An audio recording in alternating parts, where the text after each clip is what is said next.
এছকে চেনেললৈ আপোনালোক সকলোকে স্বাগতম জনাইছোঁ।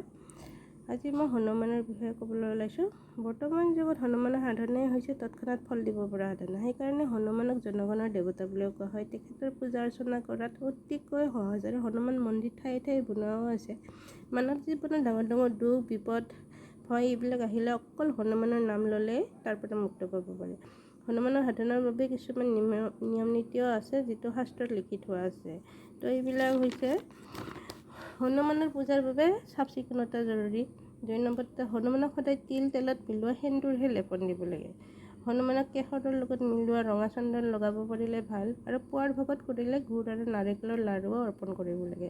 ফুলৰ ভিতৰত ৰঙা আৰু হালধীয়া ফুলহে অৰ্পণ কৰিব। পদুম ফুল আৰু সূৰ্যমুখী ফুল দিব পাৰিলে বহুতে ভাল। মন্ত্ৰ জপ কৰিলে হনুমানৰ সন্মুখত আৰু চকুৰ পিনে চায়ে কৰিব লাগে। হনুমান স্তুতি বিশেষকৈ মঙলবাৰ আৰু শনিবাৰে কৰিব পাৰিলে ভাল।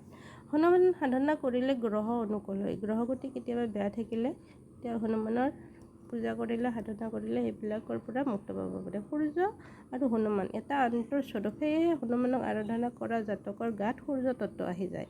সাধকৰ গাত সূৰ্যৰ নিচিনা তেজ আত্মবিশ্বাস আহি যায়। সেই শক্তি অন্য ব্যক্তিৰ তুলনাত বেলেগ হয়। হনুমানৰ কৃপা পাবলৈ আৰু সন্তুষ্ট কৰিবলৈ প্ৰত্যেক দিনে হনুমান চলিচা পাঠ কৰাৰ প্ৰয়োজন। এনেদৰে স্তুতি কৰিলে আপোনালোকে নিশ্চয় ফল পাব আৰু আপোনালোকে গম পাব কেনেকৈ দিনবিলাক চেঞ্জ হৈ গৈছে।